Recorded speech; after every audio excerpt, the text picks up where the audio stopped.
Today's topic is supposed to be what is the Buddha's teaching. It's like an introduction to the Buddha's teaching. Firstly, I like to say about the Buddha. Who was the Buddha?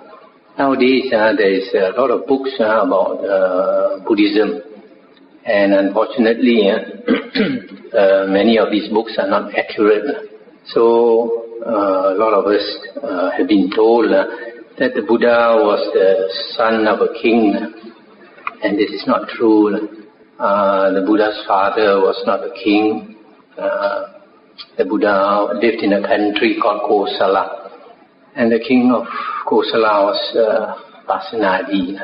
And the Buddha's father was also not the leader of the Sakyans.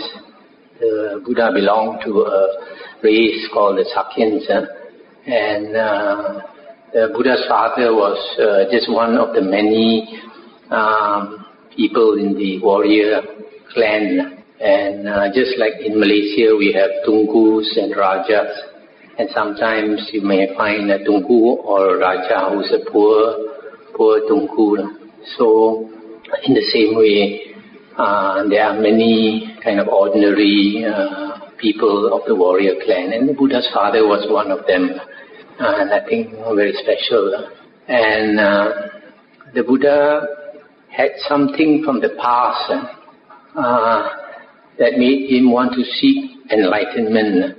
And if we study the discourses of the Buddha, the earliest teachings of the Buddha, we might come to the conclusion actually he was an Sakadagamin, a person who had attained the second Aryan fruition. In the Buddha's teachings, there are 8 types of holy men. The first path, the first fruit, second path, second fruit, third path, third fruit, and fourth path, and fourth fruit. So the Buddha appeared to have been Sakadagamin, what is called a once returner.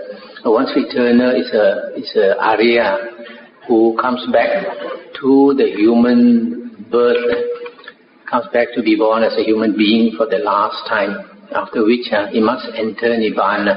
It's like a durian which is ripe, must fall to the ground. So, that being so, that's why in spite of coming from a rich family, having a young and beautiful wife, and the son was just born, yet despite all that, he left all the security of a household to seek enlightenment. So now that we are followers or disciples of the Buddha, how is a person defined as a Buddhist? The Buddha said, we become a Buddhist when we take refuge in the triple gem. We take refuge in the Buddha, Dhamma, and Sangha. Taking refuge means we believe that the Buddha was enlightened, and then we follow his Dhamma, his teachings, and the Sangha is the community of monks and nuns who practice according to the Buddha's teachings and also teach the Dhamma. So you become a Buddhist by taking refuge, but you don't have to take the refuge with a monk. You can just take the refuge yourself. And then after you become a Buddhist, a normal Buddhist is expected to keep the 5 precepts of Panchasila. Just like the Christians have the 10 commandments, we have the Panchasila. And basic precepts, the first one, not to kill. Second one, not to take what is not given to you. Third one is not to commit adultery. Fourth is not to lie. And the fifth is not to take intoxicants. These are the 5 basic precepts. That if we keep these 5 precepts, then we don't harm other beings, then there will be much more peace in the world. Now, the other thing, major thing you find different in the Buddha's teachings compared with other religions is concerning God. In almost all religions, you find that the God is the central concept in their religion. You just have to believe in their God and that's it. Don't ask questions. So, when I was young, I was in a Catholic school for 12 years. So I also had to study the Bible and all that. So I developed a love for the Catholic religion. And when I was in Form 5, I was convinced, in spite of what my mother says, in spite of what my father says, I'm going to be a Catholic. But when I was in Form 6, I started to have a lot of questions. For example, if God is merciful, why did God create hell? God can make everybody go to heaven. Why must God create hell? Another question, God is supposed to be omniscient. He knows everything in the past, everything in the present, and everything in the future is going to happen. He knows. So if God knows everything, then when He creates a human being, He will know whether this human being is going to heaven or hell. Yeah. So if He knows that this human being is going to hell, then put on hold. Don't make him. Yeah. So all these questions brought up a lot of doubts in me. So I gave up religion for many years, and then later I came back to religion and started studying all the various religions until I came to Buddhism. Then I found that Buddha's teachings is quite different, very different. The Buddha's teachings is quite deep and profound. So a lot of people who are supposed to be Buddhists, we are namesake Buddhists, but we don't really understand the Buddha's teachings. Now, in the Buddha's teachings, this God is actually a force that governs the world. A force that governs the world. But this force that created this earth and all that is not a being. We are humans, so we tend to give human qualities to the God that we don't understand. So we say God is merciful, we say God is omniscient, God is all-powerful, we must be God-fearing and all these things. So we make God as if God is a human being, at least a living being. But in the Buddha's teachings, God is just Mother Nature. Mother Nature is something we need to understand, not to fear. And Mother Nature has certain laws of nature that we have to understand very well. And if we understand, then we live our lives skillfully so that we suffer less. And those people who don't understand the laws of nature, they go against the law of nature by killing, by stealing, by raping and all these things. So eventually they will get what they sow, as the Bible says, as you sow, so shall you reap. What you give to others, you get back in return. This is a natural law of nature that the Buddha calls the law of karma vipaka. Or in Chinese we call it yin guo. So even Christians recognize this law. In fact, all religions recognize this law. What you give to others, you get back in return. But the problem is, sometimes in other religions, they have some other contrary belief. For example, that there is some super being that can help you. Sometimes say like they believe in God, and then God can overcome all this law of karma vipaka. For example, if a person has done a lot of evil deeds, then when he's about to die, he's fearful, very fearful. So sometimes you tell him that if you just convert to our religion, heaven is sure for you. You will definitely go to heaven. So when a person is desperate, then he will want to believe that. But then, rather than believe in something that you can't see, but then we see, like in this life itself, can you find any one particular religion where if you enter that religion, you convert to that religion, then the God will protect you and you won't get cancer, you won't get AIDS, you won't get all kinds of sickness. Can you find any such religion? You can't find. Every religion you can find people with cancer, people with AIDS, people with all kinds of sickness, right? So even in this life itself, you can see very clearly, no one can protect you. Whatever religion you belong to, it's all the same. So in Buddhism, we don't believe that you can bribe heaven. Tak boleh makan suap. Just by believing, then you can go to heaven. You have to work for it. That's why one of the basic principles in the Buddha's teachings is this law of karma vipaka. So in the law of karma vipaka, if you, in fact one day one man came to ask the Buddha, he said, Bhagava, why is it in this world you can see humans are different. Some humans are born handsome or beautiful, some are ugly. Some are born very intelligent, some are idiots, moron. Some are born into a wealthy family, have a very good life. But others are born into a very poor family. Some have good health, all their life they have good health. But some are born very sickly. And from the moment they are born until they die are always very sickly. Some people are like that. So you ask the Buddha, why is it people are like that?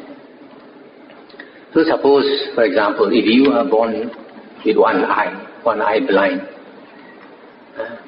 then if you think that some creator created you, then you say it's not fair. How can workmanship tak bagus make me half blind? But if you believe in the law of karma vipaka, then you will understand everything that you get, every single thing that you get is what you deserve. No more, no less.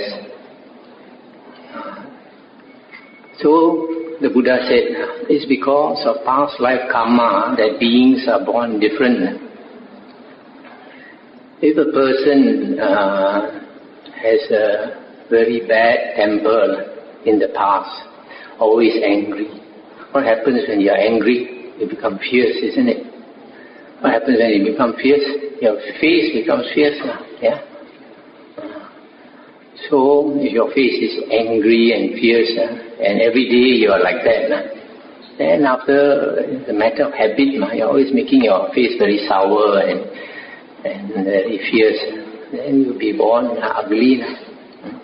But if you are very sweet-natured, anything people say, so you laugh and you smile, and you are sweet-natured, like sugar, so you'll be born beautiful. Again, the Buddha said, if you don't know something and you don't inquire, you don't investigate, you don't ask, so it's natural that you won't be very intelligent. But if you don't know something, you inquire, you ask, you try to find out, then you will be intelligent. Also, if you meditate, you're always keeping your mind focused. If you focus your mind and you focus it well enough, the light will come from within you. And that's why you see in the pictures of the Buddha, sometimes they show a light on the top of the head. Even Christians, because I came more from a Christian background, you have pictures of Christian saints with a halo around the head, right? What is this halo? It's light, aura. So this comes from meditation. Actually, Jesus Christ was a great meditator. That's why he could walk on water. Just like some of our arahants. So, if you meditate, there's a way to being intelligent, wise. Also, don't take liquor, don't take drugs, spoil your brain. Then you won't be intelligent in the next life. So these are the ways of becoming intelligent. Then, why is a person born into a rich family? Because that person was generous in the past. If you are generous, you are always helping people. So, you'll be born into a rich family where you always have plenty. But if a person is always stingy, don't want to help others, then you don't create good affinity. Then you're born in a poor family, then you want to cari makan also susah. If you have good affinity with a lot of people, people see you only, muka manis, people like you. Hokkien they say ulang yen, el yin.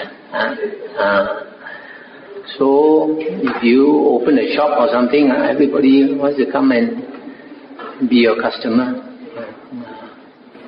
So there is how to have a good life, be wealthy. Why are some people sickly? The Buddha said because they like to torture others.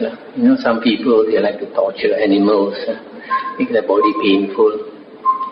And then when, like during my parents' time, my grandparents' time, they had slaves.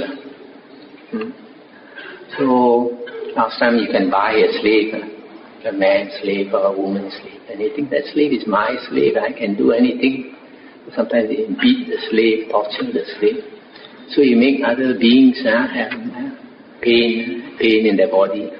Next time you'll be reborn with a painful body, always sickly. But if you don't torture other beings, and then you will have a very healthy body. And why is it some people are born with short life, some with long life? You see, sometimes children, very young, they get leukemia and they get cancer. If you think that we are made by a living being up there, then you see it's not fair. This child just born never did any evil. Why must he suffer from cancer? But if you understand the law of karma vipaka, then you know in the past he did a lot of killing. So at karma, you get a short life. You make other beings have a short life, then you will naturally get a short life. If you don't kill, you allow other beings to have a long life, and you will very naturally have a long life. So these are the laws, these are the things in this law of karma vipaka in Go. There are other teachings of the Buddha which are more of on the spiritual path. Before I come to that, I will talk more about this universe. The Buddha, even 2,500 years ago, they had not made radio telescopes. Nowadays you have radio telescopes in America that can see so far away. But the Buddha had a more powerful telescope inside. And the Buddha talked about expanding world systems and contracting world systems that even scientists don't know yet. So what is this expanding and contracting world system? Firstly, the Buddha talked about a small 1,000-fold world system. Then he talked about middling 1,000-fold world system. Then he talked about great 1,000-fold world system. So what is this? The Buddha said one world system consists of one sun.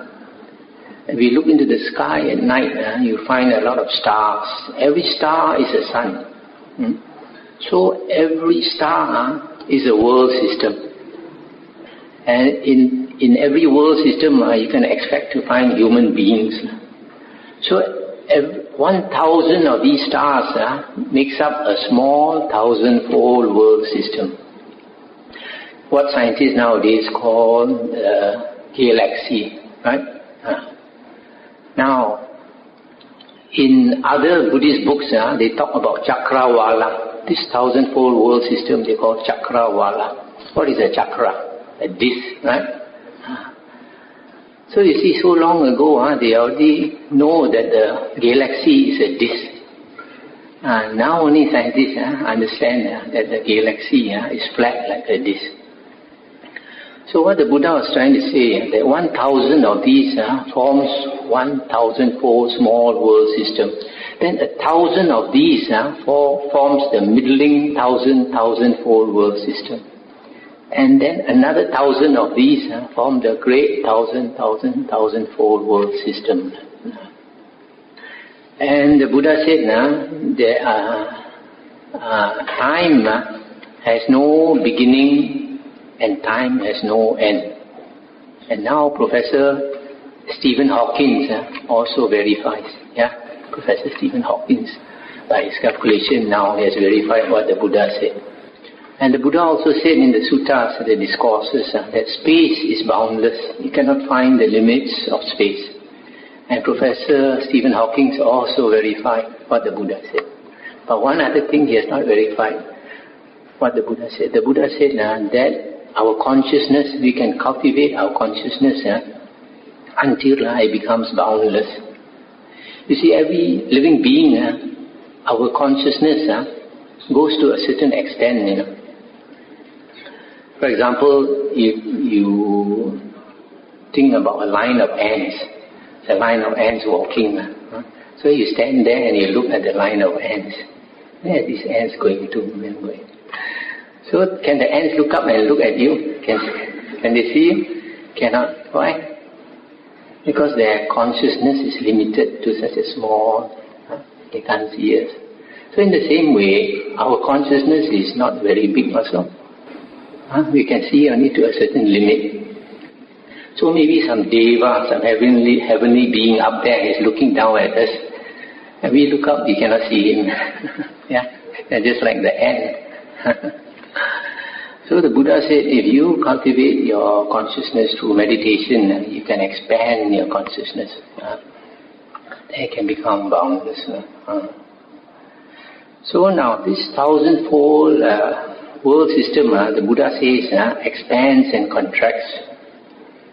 What he means by that is that these stars, they go further and further away from each other. And then they go up to a certain limit, then they come closer and closer to each other.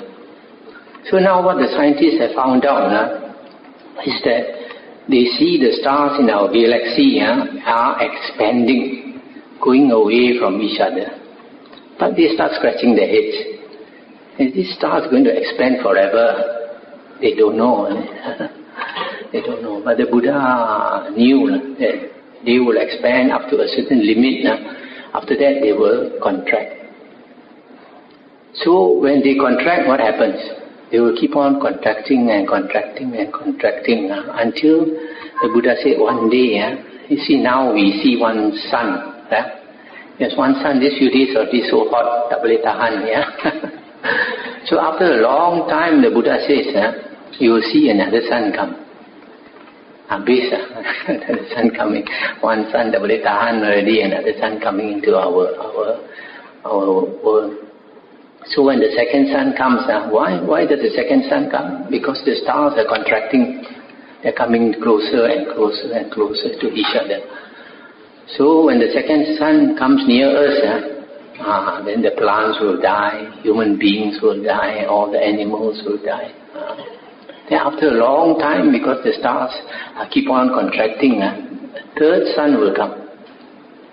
And then the small rivers will dry up, small ponds will dry up. Then after that, the fourth sun, the fifth, the sixth, until 7 suns. And 7 suns are around us, and then the world will burn. And they all come together.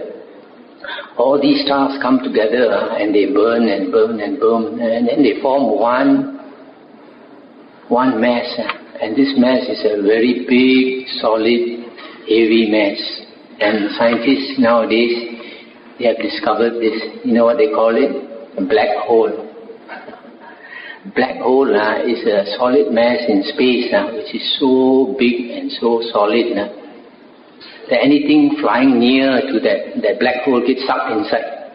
Actually, this black hole is emitting light, emitting a lot of light. But because it is so huge, its magnetic pull is so strong, the light, what they call the photons, the light particles go out and get sucked back, go out and get sucked back.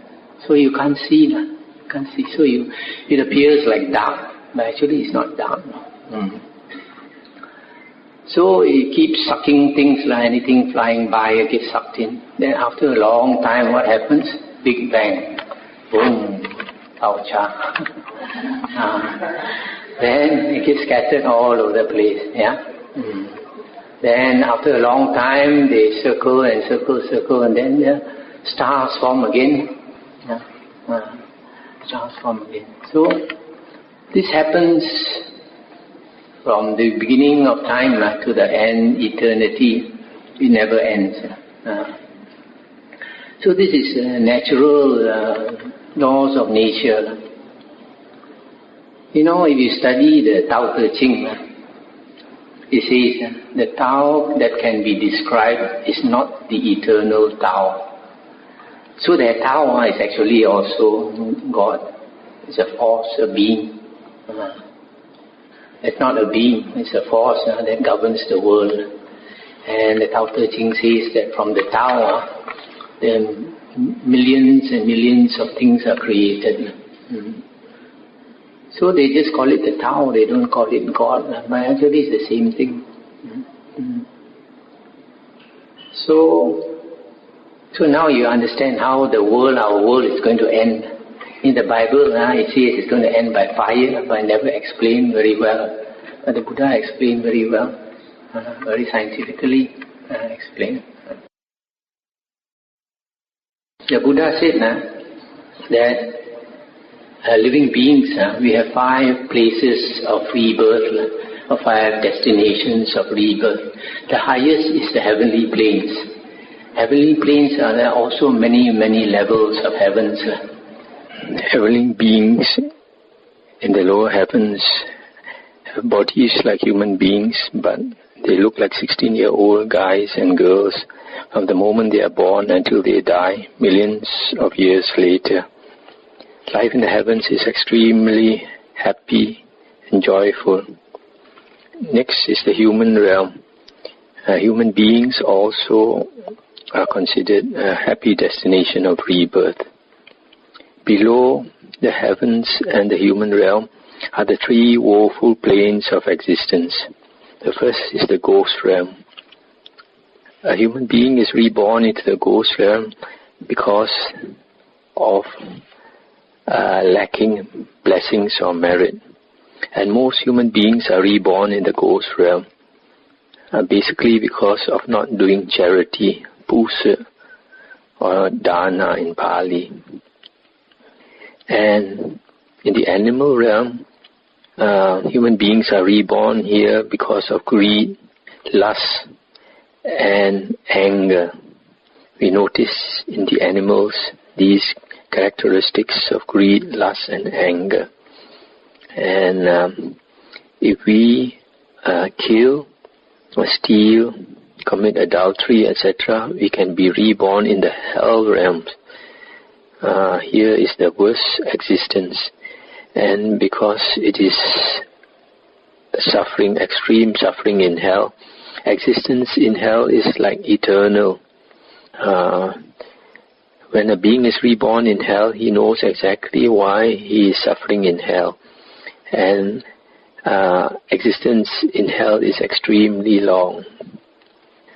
Now, of all these 5 destinations of rebirth, the human realm is very important, because in the human realm we create much more karma or intentional action. We create much more we use our will much more than other places of existence. So, the human existence, our life here, determines the next few lifetimes that we are going to be reborn into. So that is why we should be extremely careful with human existence.